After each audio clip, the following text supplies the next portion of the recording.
أنا أشهد أن التجارب والزمان العجيب تبان فيها الحقائق والخطأ والصواب، وأن الشدائد تبين من هو أقرب قريب من دون ذكر القرائب والصلة بالقراء.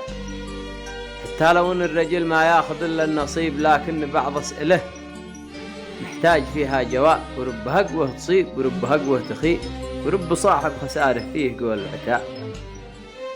وأحيان موقف يعزك فيه واحد غريب، وأحيان موقف يفكك فيها عز الصحاب، وأحيان موقف إذا ما كنت رجال ذي تروح طعم الثعالب وعشال الذياب.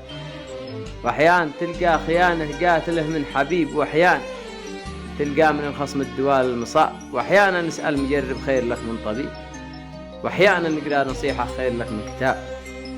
واصبر على الناس وتعلم من أهل المشيب شيب المعارف، في الحكمة يفوق الشباب، واجلس مع الناس ذي نفسك معاهم تطيب، بيض القلوب انصف أجمل من بياض الثياب.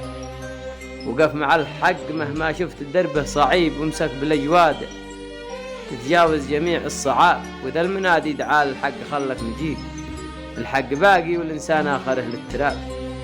وخل صدرك في أوقات الشدائد رحيب الذيب، في الضيق تتحامى عليه الكلاب، حتى لو الوقت في بنادم مودي مجيب، ينقف الباب واحد وانفتح ألف باب.